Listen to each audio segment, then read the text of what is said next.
sua Bíblia, por favor, lá em Tiago, capítulo 1, versos de 26 a 27. Quero falar sobre o tema visitação. Visitar para revitalizar. A ideia é que a necessidade da visitação para a revitalização de uma igreja. Como é que a gente revitaliza uma igreja? Revitalizando o quê? Os membros da igreja. E como é que a gente revitaliza os membros? É via Facebook? Hein?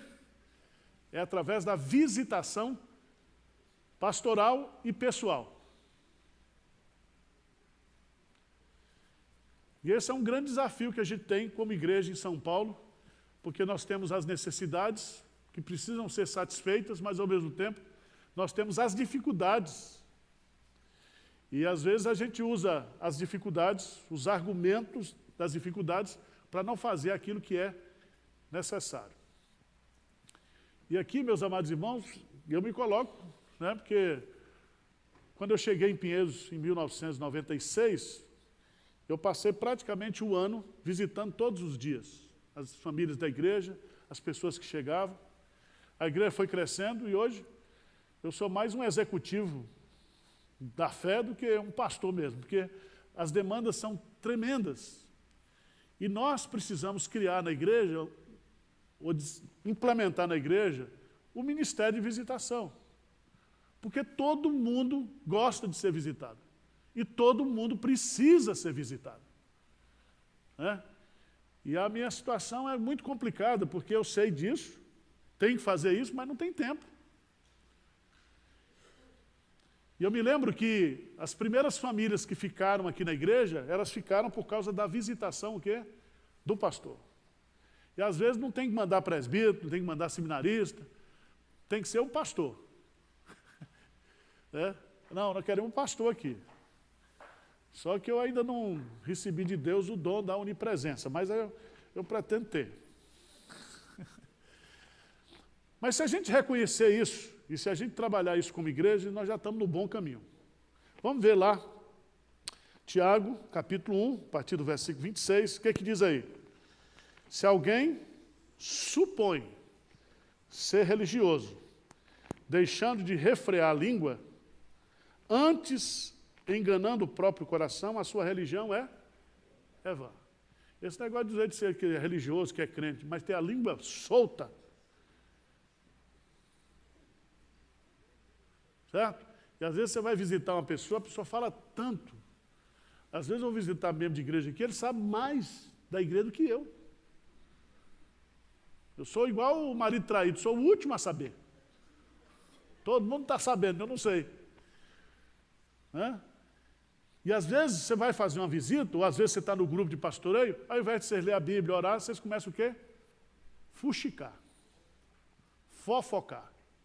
E aí, sabe o que acontece? O diabo entra no meio.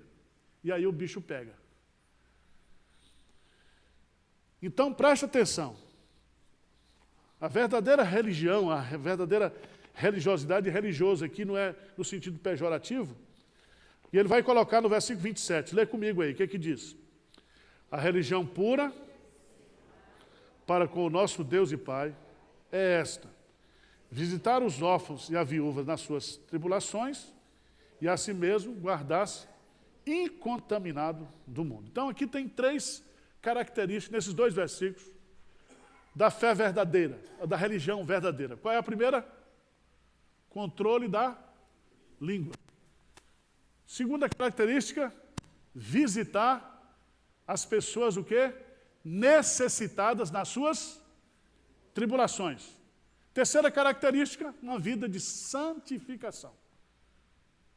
Copiou aí? Controle da língua, visitação e santificação.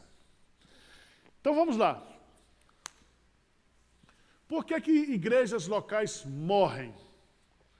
Por que que igrejas morrem? E aí eu estou sentindo, vocês não precisa falar grego, porque grande parte das igrejas presbiterianas de São Paulo estão morrendo.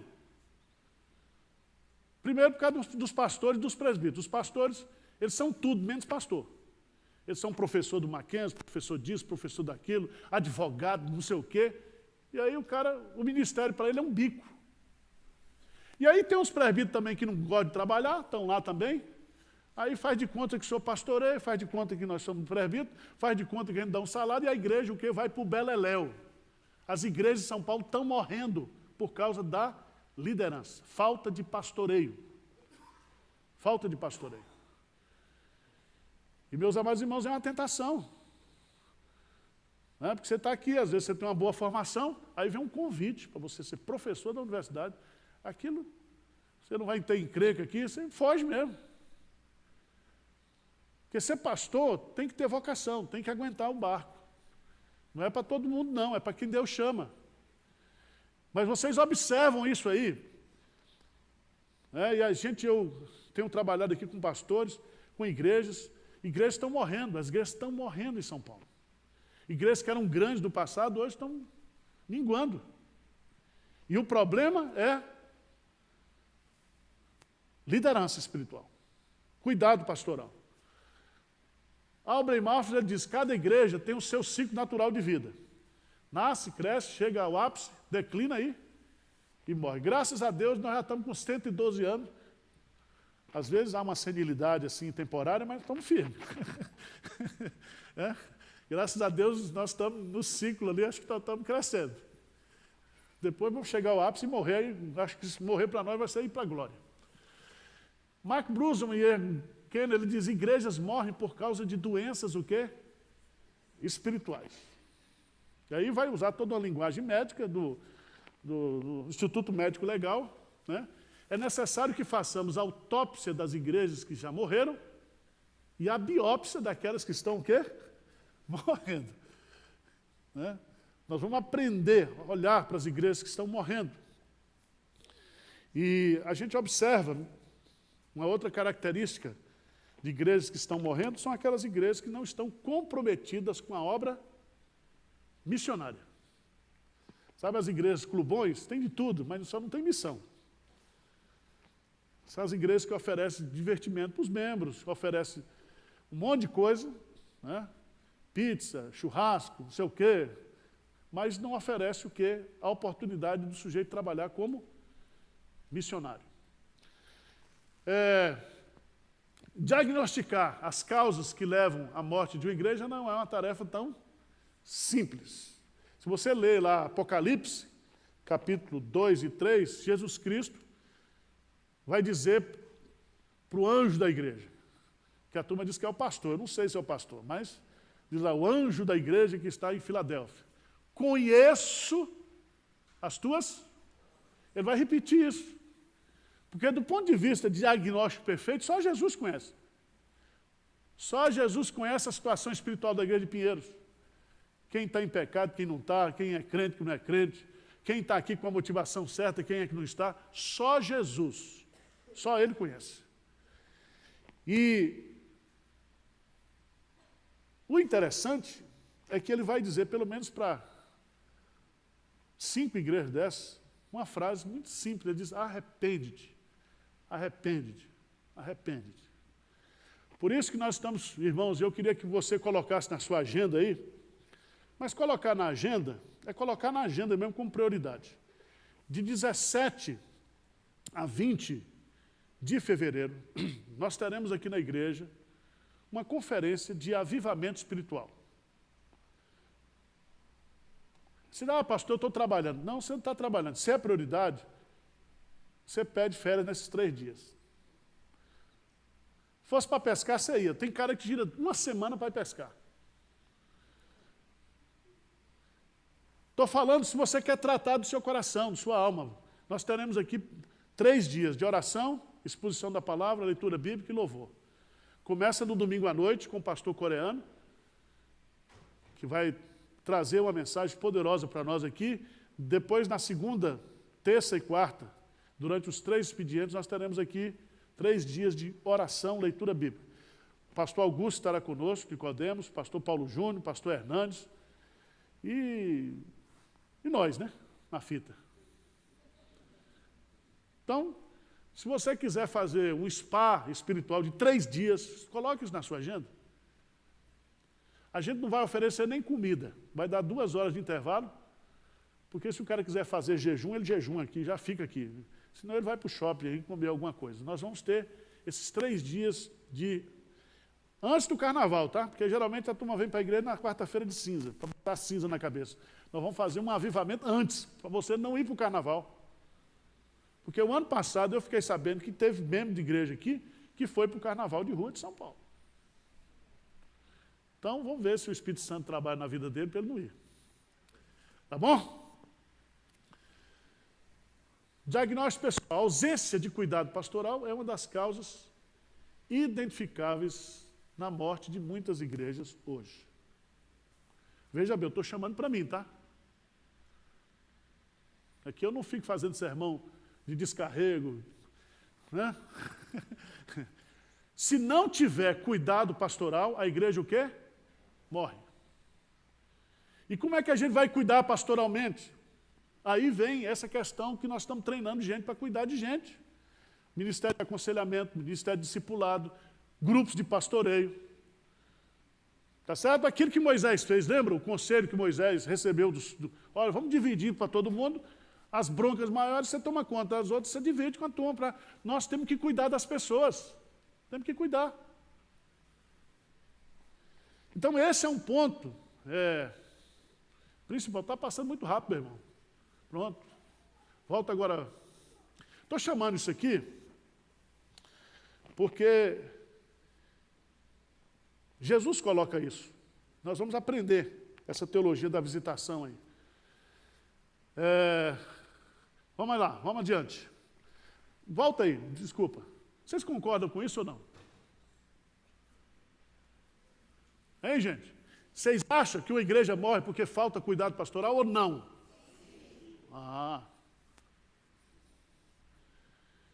Nós temos que cuidar. Eu tenho que cuidar, você tem que cuidar de mim, nós temos que cuidar uns dos outros. Se não tiver cuidado pastoral, a igreja morre. A igreja enfraquece. E às vezes eu fico angustiado, porque não dá para... Mas aí você começa a olhar os membros que foram recebidos, quem é que está vindo, quem é que não está vindo. Fulano tem um mês que não vem. Aí eu encontro o cara e diz, não, pastor, eu estou vindo, porque eu só venho no culto dessa hora, porque aqui, como tem vários cultos, você não consegue reunir todo mundo. Mas nós precisamos cuidar uns dos outros. Qual é a melhor metáfora bíblica para descrever a liderança espiritual de uma igreja local? Vamos lá, Atos 20, 29, vamos lá. Atos 20, 29.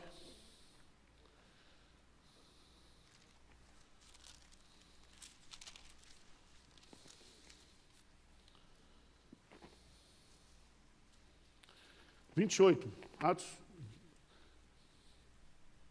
20, 28. O que é que diz? Atendei por vós e por todo o rebanho sobre o qual o Espírito Santo vos constituiu bispos, para pastoreardes a igreja de Deus, a qual ele comprou com o seu próprio... Então preste atenção.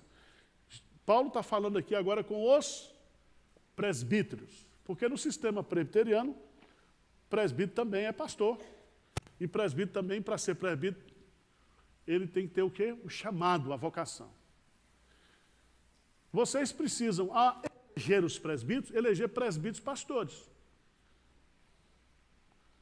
Não pode ser presbítero, garçom de Santa Ceia, vem aqui só servir Santa Ceia. Presbítero que só faz liturgia. Presbítero que só fica lá no conselho enchendo a paciência do pastor. Não pode. Porque os presbíteros são pastores. E a primeira colocação que tem lá em 1 Timóteo capítulo 3, Tito capítulo 1, é que todo presbítero, né, ele tem que ser apto para o ensino. O presbítero tem que se envolver com os problemas da igreja. Certo? Graças a Deus, aqui na nossa igreja, nós temos vários presbíteros aí que estão envolvidos. Outros, quando não se envolvem nessa área, envolvem na área administrativa. Mas nós temos que entender que a igreja é o que a liderança é. Tá certo? E não é questão de fazer politicagem, mas nós temos que ter discernimento na hora que formos escolher os presbíteros da igreja. Porque Paulo está dizendo, atendei por vós e por todo o rebanho. sobre o qual o Espírito Santo vos constituiu. E a palavra bispos aqui é supervisores. E a função deles era pastorear, diz o quê? A igreja de Deus. Agora vamos lá para 1 de Pedro, capítulo 5.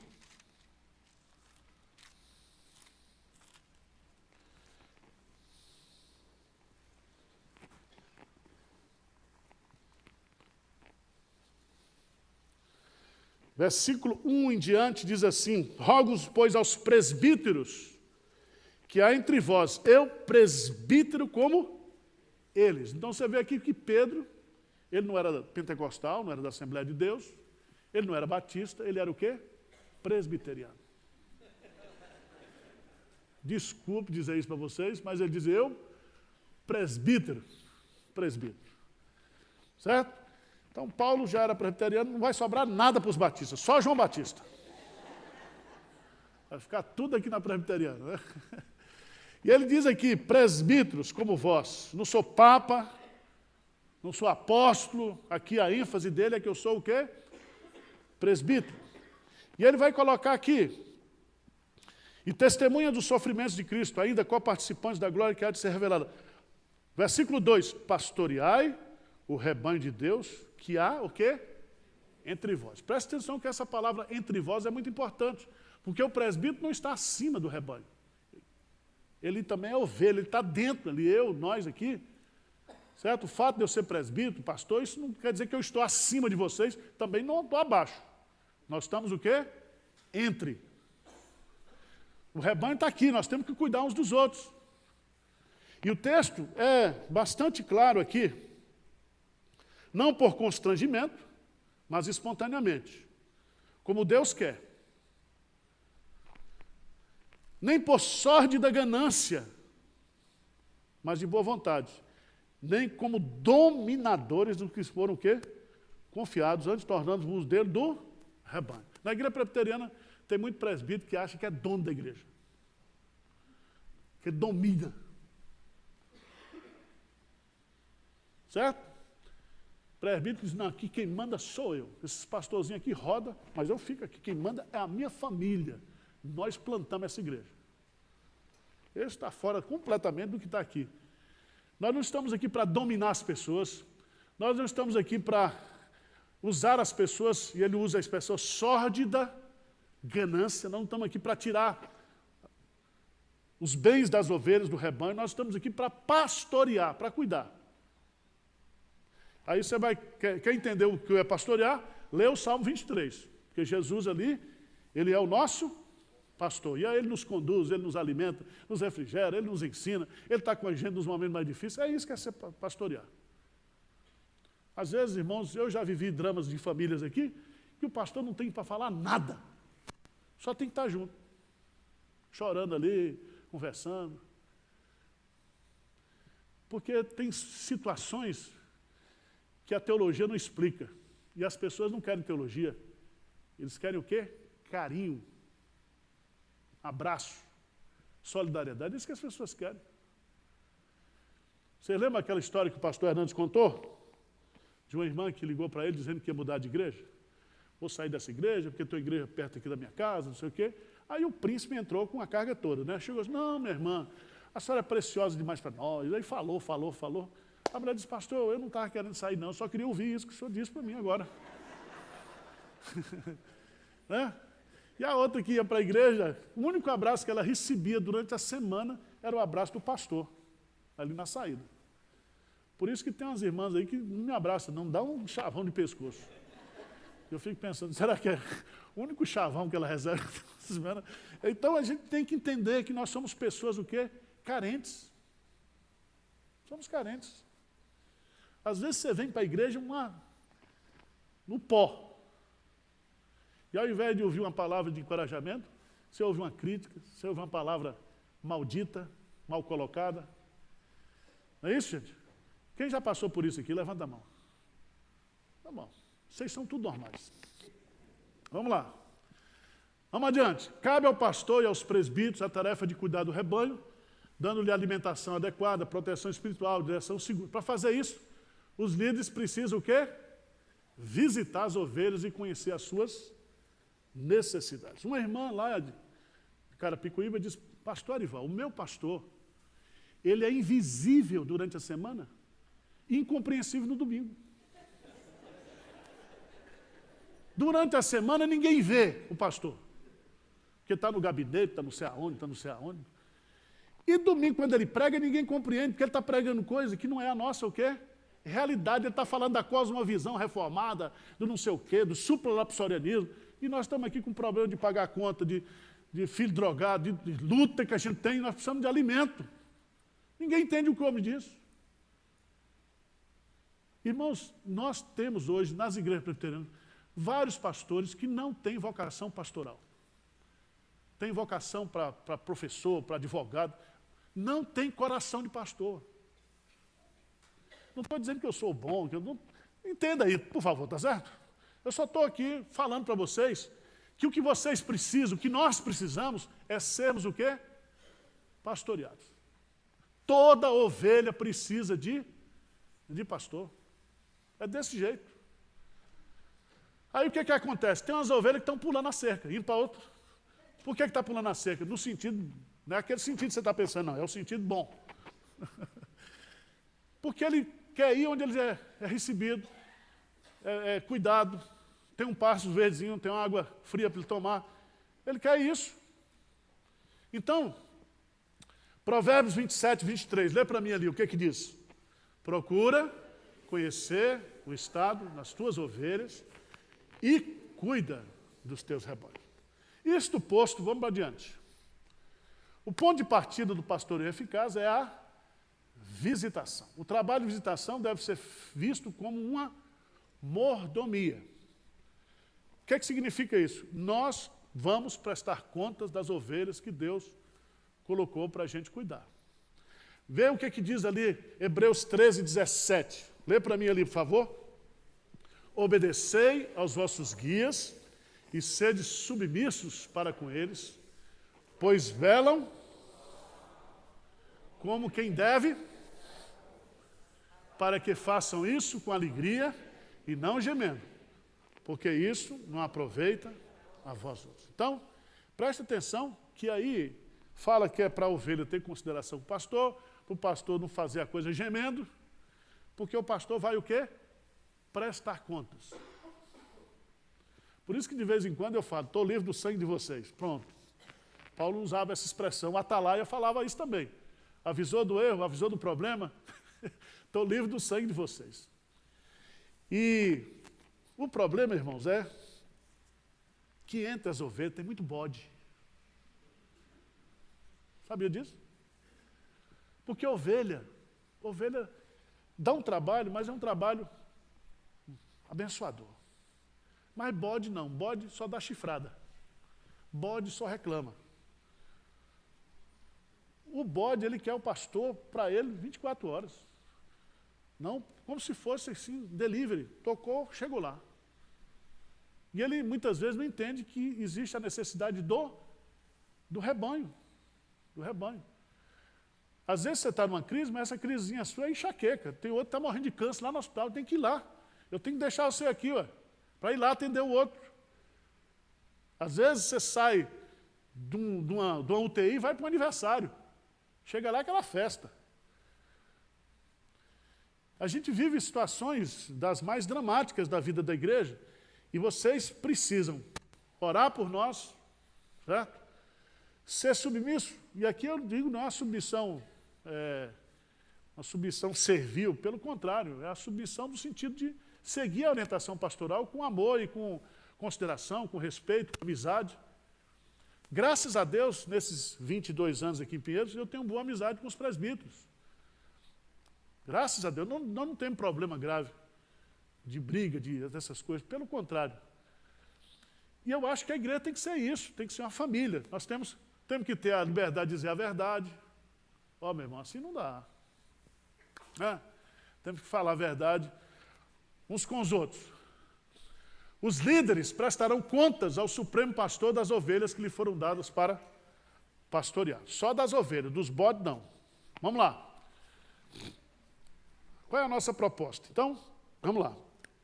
A nossa proposta é a revitalização de uma igreja exige a implementação de um programa de visitação, principalmente agora em Pinheiros.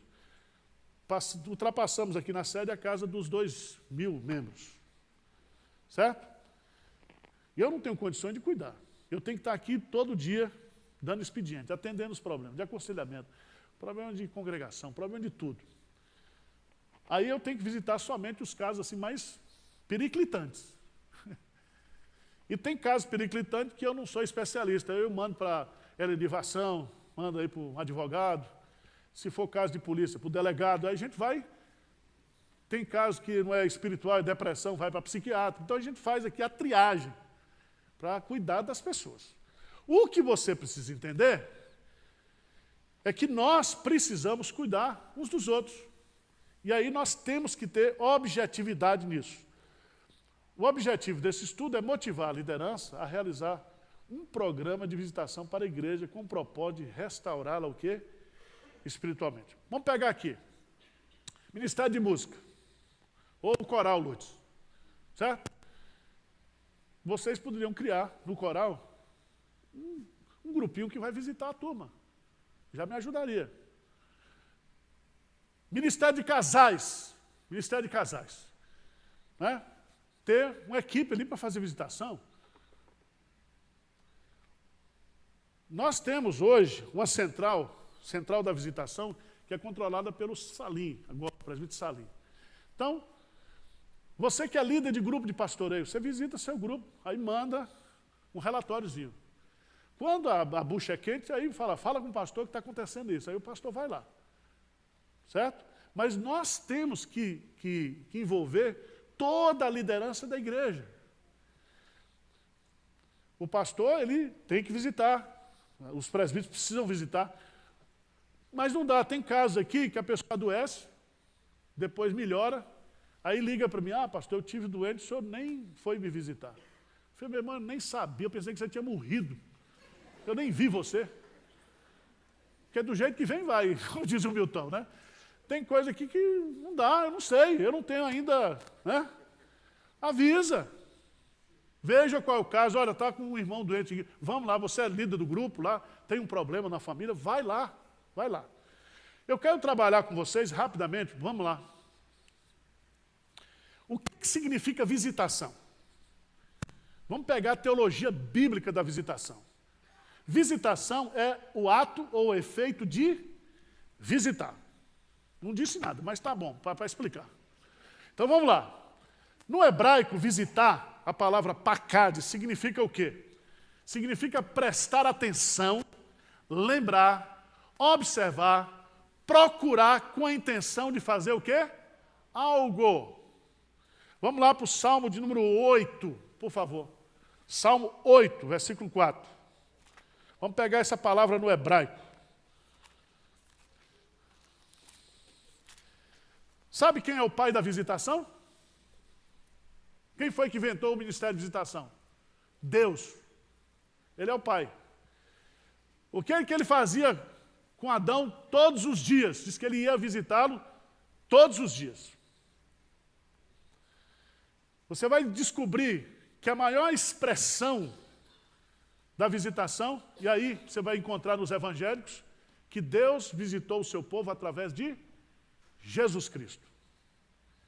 E Jesus Cristo visitava. Certo? Então, esse ato de visitar, esse verbo, essa prática, não é uma prática de poimênica pastoral, não, essa é uma prática divina, foi Deus que inventou isso. Veja no Salmo 8, versículo 4, o salmo que foi lido na lua. O que diz aí? Que é o homem, que dele te lembres, e o filho do homem, só visita se você lembrar. Sabia disso? Visitar é lembrar. É lembrar. Lembrar de fulano. Por exemplo, ontem eu estava me lembrando da Vera, esposa do seu Joaquim, e do filho dela. Morreu, seu Joaquim, subido da igreja. Né? A gente fica lembrando ou não? Só que eu não fiz nada também. Só lembrei. Eu me lembrava que todo ano a gente ia lá. Tinha uma equipe que ia lá. Seria tão bom, né? Se no Natal você comprasse uns 5 perus aí, escolhesse 5 famílias da igreja, e fizesse uma visita. Olha, está aqui o peruzão. É? Lembrar é ir ao encontro da pessoa. Gente, por que Deus não criou a internet lá no paraíso? Para falar com Adão? Podia, né? Deixou para a Microsoft criar? Não, Deus podia ter criado. Deus podia ter criado uma fanpage de Moisés no Monte Sinai, só para conversar com o povo. Não, tinha que ser o quê? Tete a tete. Diz que Deus falava com Moisés o quê? Face a face. Então, preste atenção. Nós precisamos entender que visitar é lembrar com a intenção de ajudar. Vamos lá. No grego, a palavra visitar, que é da palavra episkepitomai, epi, escopo significa inspecionar de fora. É daí que vem a palavra episcopos. Episcopos é aquele que supervisiona. Mas supervisionar é olhar para o todo. Mas não é só olhar, não. É olhar com a intenção de ir lá para resolver o problema. Resolver o problema. Então você vai na casa do irmão, aí você descobre que o irmão está precisando de uma ajuda. Aí você chega lá e diz, meu irmão, vou orar. Aí não resolve nada. Isso não é visita. Você tem que ir lá, já põe 100zão no bolso. Se tiver a conta atrasada, você apaga. Se tiver precisando de uma ajuda, você fala. É desse jeito, irmãos. Visitar é para ajudar, não é para inspecionar. Tem mulher que vai na casa do outro para saber se a outra é limpa ou suja. Uma irmã falou comigo, pastor, eu fui na casa daquela. Como aquela irmã é suja? Eu falei, minha irmã, eu não vi nada. Porque a mulher já foi para ver a sujeira da casa da outra, para falar da outra. Deu para entender? Não pode ser assim, nós vamos para ajudar. Para ajudar. Você vai lá, o sujeito está revoltado da igreja, ele começa a falar. Eu falei, não, meu irmão, você está entendendo tudo errado.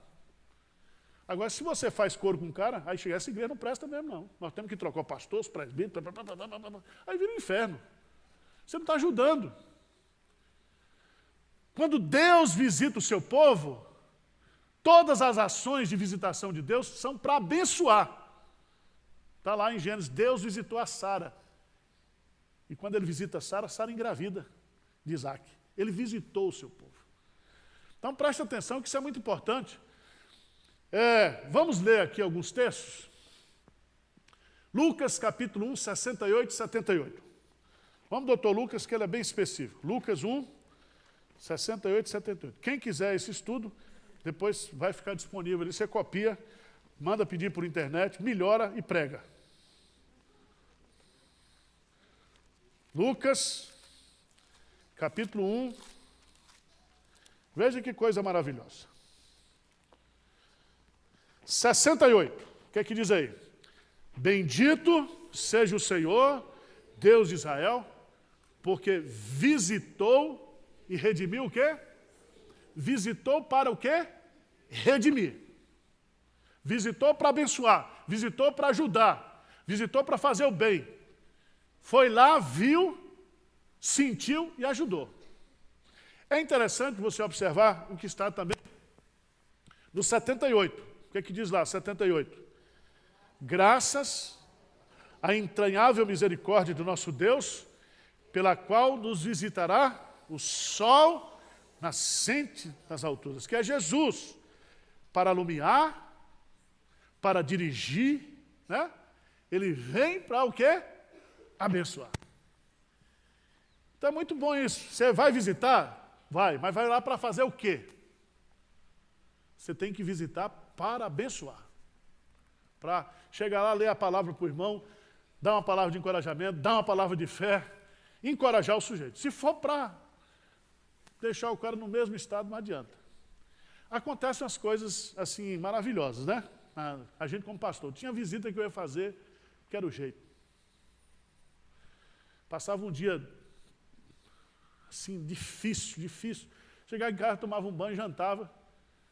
E aí, sofazão lá. Aí tinha que visitar. Aí eu ia. Aqui na igreja nós tínhamos uma velhinha cega, Dona Luísa. e Dora. Morava aqui no Jardim de Abril. E eu chegava lá, Dona Luísa, cega, 100 anos. Meu pastor chegou. Aí ela disse, pastor, vou recitar para o senhor o Salmo. Começava o Salmo 24. O Senhor pertence à terra, o mundo e os que nele habitam, e recitava. E ela enfatizava no final, quem é este o Rei da Glória? O Senhor dos Exércitos, este é o Rei da Glória. Eu me arrepiava todinho, eu chegava lá, eu esqueci a visita, eu ia tomar café, comer. Eu saía lá, a visita fez bem a mim. Eu que estava precisando daquela palavra.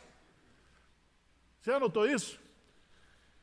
A esposa do pastor Ismael Feijó, com câncer no hospital.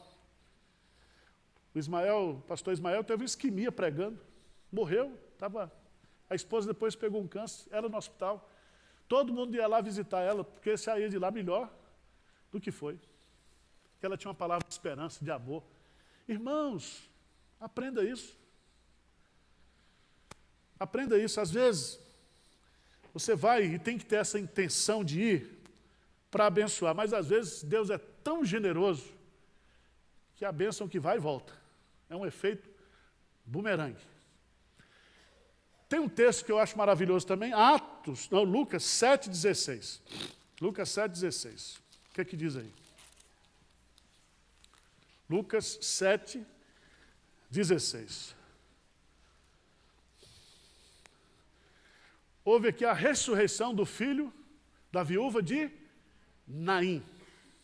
Lembra que Jesus Cristo ele visita sempre ele diz lá que a religião é visitar os órfãos e as viúvas nas suas tribulações. Essa família estava em tribulação? Estava.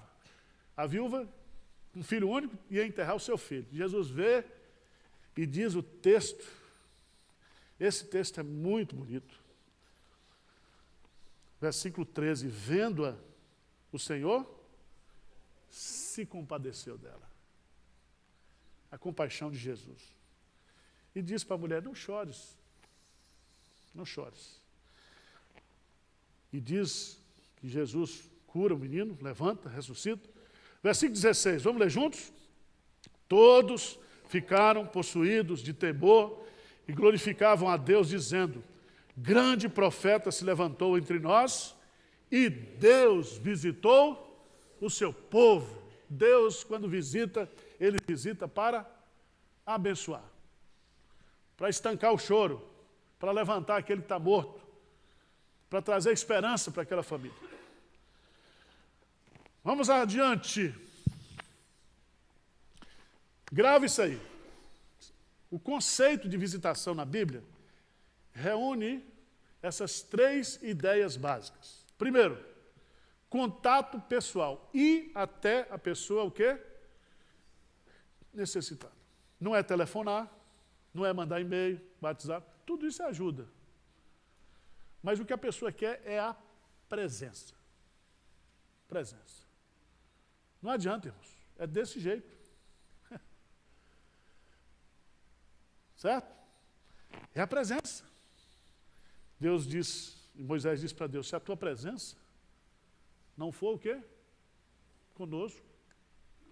Jesus diz, eis que estou convosco todos os... Por que Jesus diz que ele está conosco?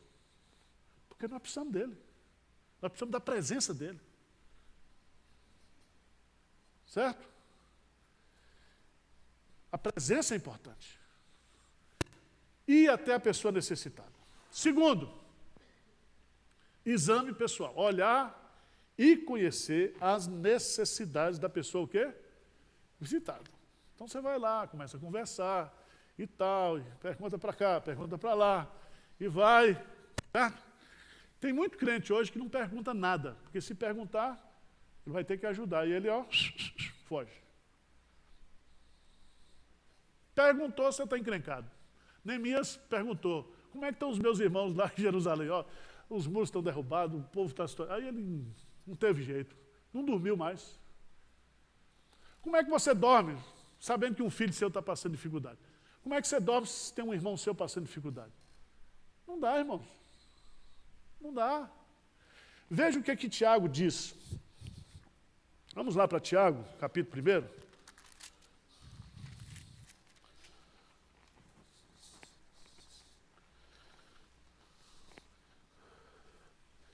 Tiago capítulo 2, versículo 14.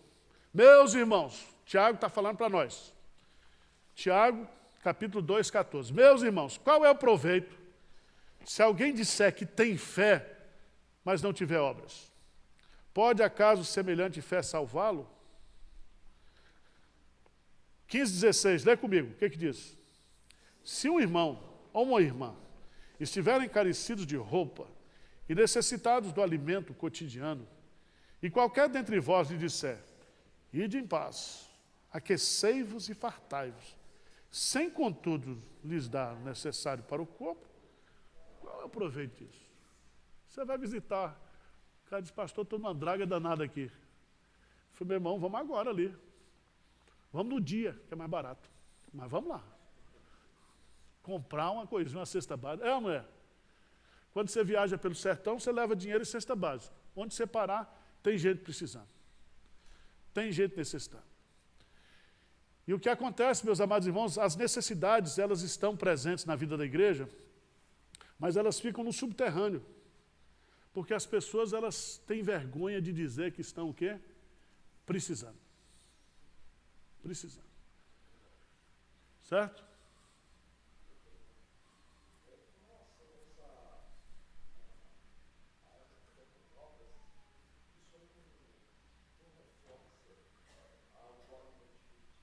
Não tem nada a ver, não. O que ele está colocando aqui é que a evidência da fé verdadeira são as obras. Não adianta você dizer que tem fé, se você o quê? Não expressa essa fé através da atitude. É isso aí. Porque João vai dizer, se eu digo que amo a Deus que eu não vejo, e meu irmão está aqui, que eu vejo, e eu não faço nada pelo cara, essa fé é o quê? É mentirosa. Esse amor é mentiroso. E tem uns irmãos que falam muito assim, meu irmão, como eu te amo, não sei o quê, mas não mete a mão no bolso, não ajuda. É umas conversas, amor de palavra. Tem que ajudar, meu irmão. Certo? Às vezes é a ajuda de um filho que está precisando, de uma filha. Irmãos, a gente pega tanta situação. Vou contar um exemplo aqui. Há alguns anos atrás, na igreja, nós tínhamos algumas... A gente comprava 20, 30 cestas básicas, etc., para ajudar. E a junta fazia aquele trabalho. E aí eu comecei a visitar as casas. E eu comecei a descobrir que os desempregados da igreja não arrumavam emprego, porque também o currículo era muito ruim. Aí nem Deus ajuda. Certo? Aí eu falei, gente, vamos fazer o seguinte. Nós tomamos uma decisão do conselho, que 1 ou 2%, eu não me lembro agora, da arrecadação da igreja seria para dar bolsa de estudo para pessoas da igreja. E muitos da igreja foram beneficiados.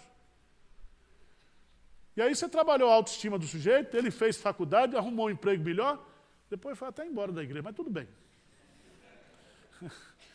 Porque tudo que você faz pode esperar que o cara vai ser ingrato. Então, faça o bem se olhar para quem, por isso que a Bíblia diz, tem um mandamento lá, não canseis de fazer o bem, porque fazer o bem cansa. Cansa. Certo? Às vezes a pessoa que você mais ajudou é a pessoa que mais fala mal de você. Sabe disso? Mas não tem problema, nós vamos fazendo. Vamos fazendo, e Deus vai abençoando. Então, contato pessoal, exame pessoal e empréstimo pessoal para suprir as suas o quê? Necessidades. Vamos pegar um texto aqui, que está lá em Lucas, capítulo 10.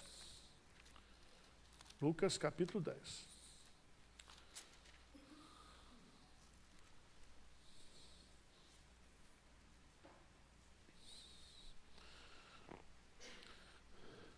Parábola do bom samaritano, versículo 13, versículo 33. Certo samaritano, 10:33.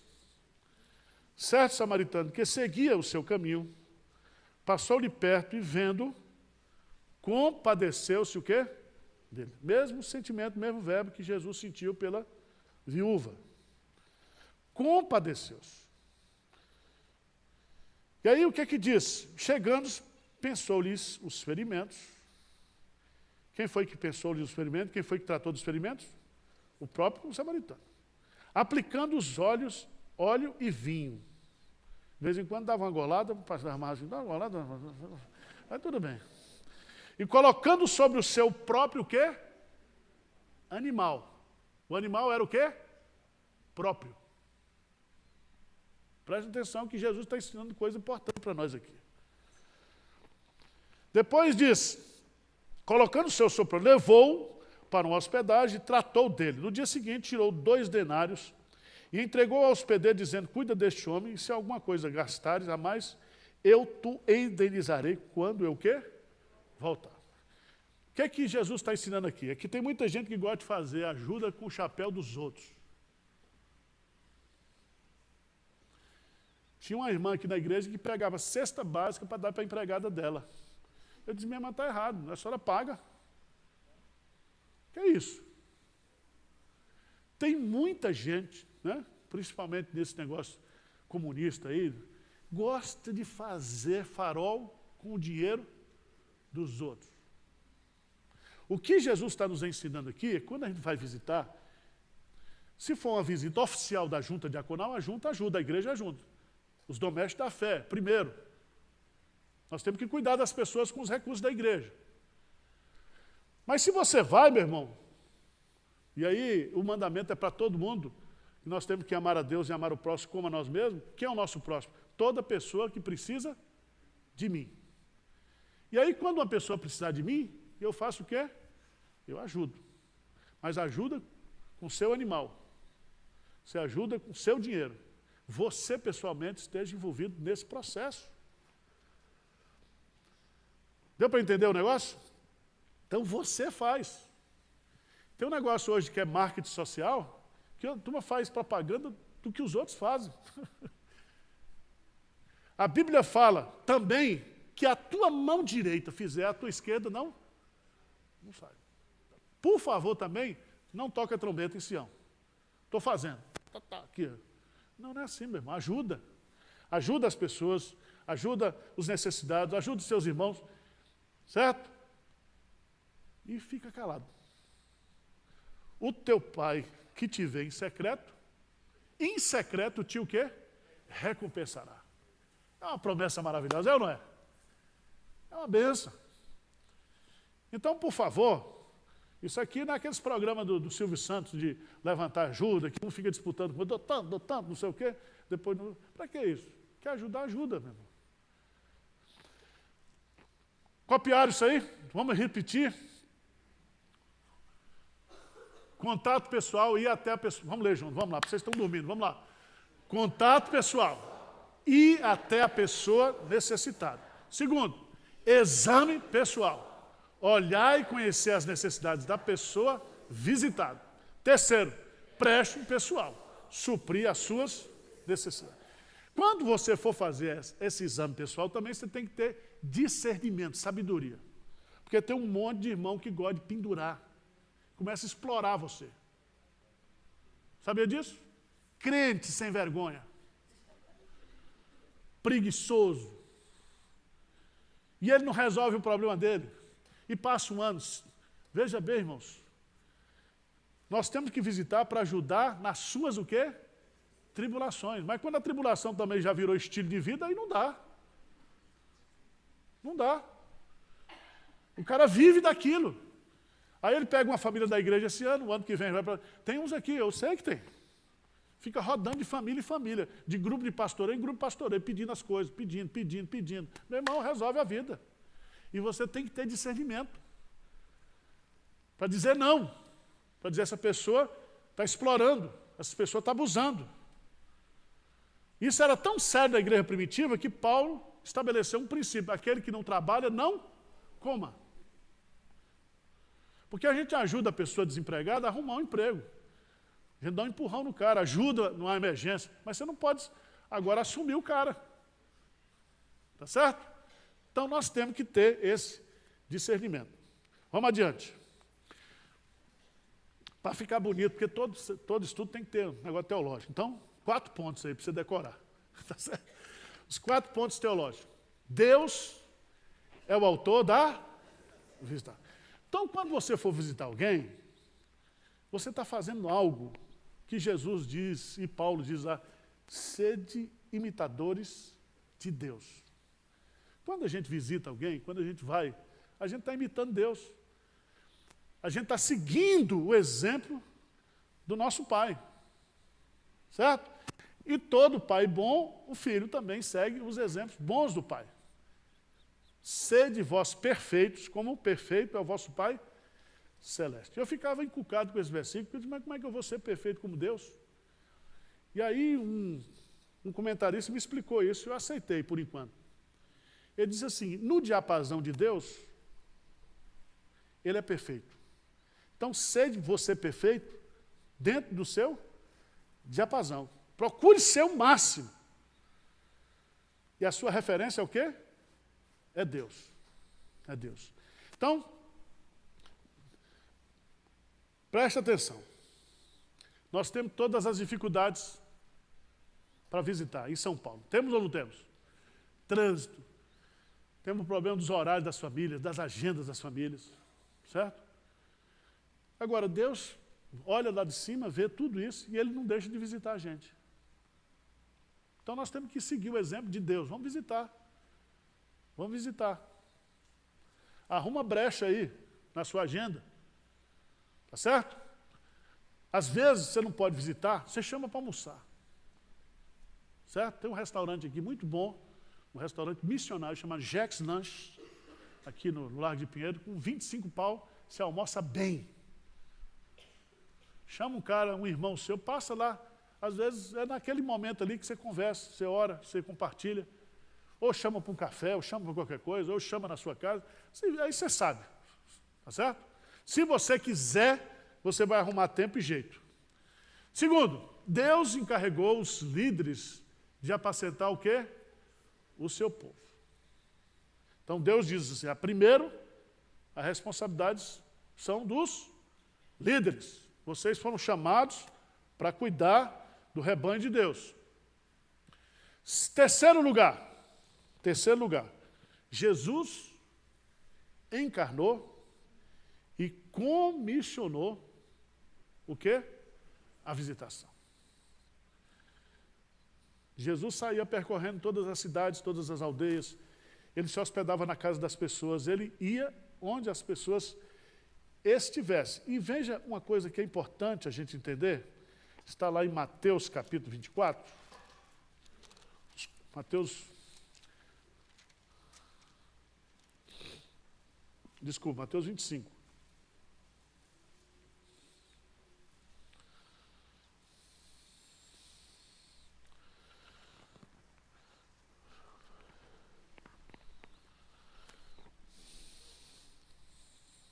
Veja no versículo 35.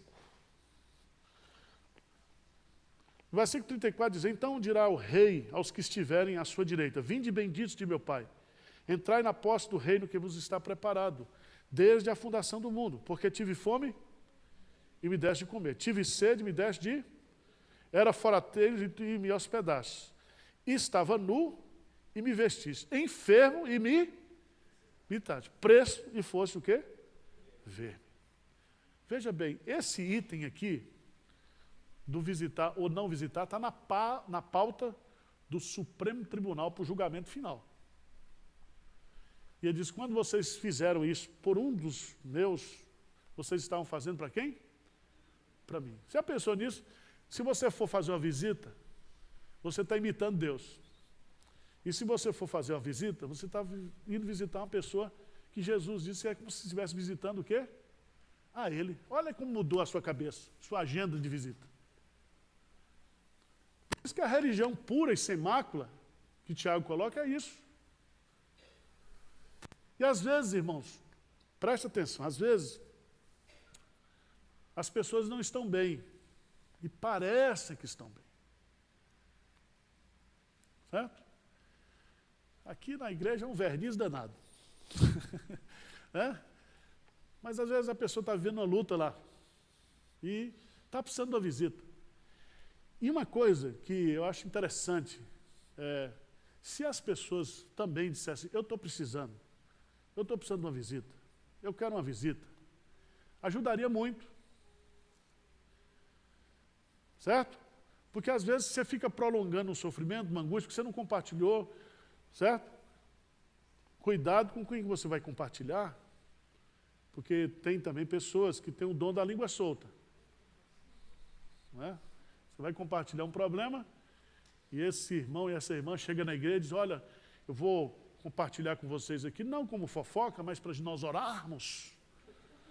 E vem assim num tom de espiritualidade, fulano está batendo na mulher, nós temos que orar por esse irmão. Aí estragou tudo. Certo? Então, você também tenha discernimento. Todo cristão deve ser o quê? Um visitador. Porque é muito interessante, irmãos, como as pessoas que mais exigem visitação são aquelas pessoas que menos se importam com as outras na igreja. Querem ser visitadas, querem ser consideradas, mas ela é incapaz também de ligar, de querer, de se interessar pelo problema do outro. E é quase assim uma disputa de atenção pastoral para você. Falei, gente, mas nós temos outras pessoas sofrendo. E às vezes a minha luta, a minha dificuldade pode ser resolvida, né? E há casos que a visitação tem que ser constante, perene, há situações que você tem que vir uma vez, 2, 3 vezes, aí cada caso é um caso. Mas a responsabilidade diante de Deus da visitação é de todos nós. Vamos encerrar? Os aspectos práticos da visitação. A visitação é importante para o encorajamento espiritual dos crentes. A visitação é um eficiente método de evangelização. A visitação promove o crescimento o quê? Da igreja. Crescimento aqui em todos os aspectos. Terminou? Vamos lá. Passa, meu irmão. Acabou. Também já são 11h35, 10h35. Alguma dúvida, alguma pergunta, assim, ou alguma colocação que você quer fazer aí, para acrescentar, para ajudar? Quem aqui já recebeu uma visita, assim, pastoral, e que foi bom? Você estava precisando. E aí, alguém aí? Graças a Deus. É muito bom quando você recebe visita. E é muito ruim quando você recebe uma visita ruim, né? Fala a verdade. Você põe vassoura atrás da porta, você não oferece café, você fica doido para o sujeito ir embora. Doido. É desse jeito, irmãos. E aí vocês vão tendo paciência com o pastor, a liderança, vamos juntos, um ajudando o outro, orando pelo outro. Eu, se eu pudesse, eu ficava só visitando. É porque eu gosto de visitar. Certo? E nós precisamos levantar um grande ministério de visitação aqui na igreja. Está sendo treinado o pessoal da capelania, que é um trabalho importante, mas o ministério de visitação precisa crescer também. Vamos ficar de pé? Vamos orar? Vou pedir o presbítero Jonathan para orar para nós, encerrando. Tem um microfonezinho para o presbítero aí?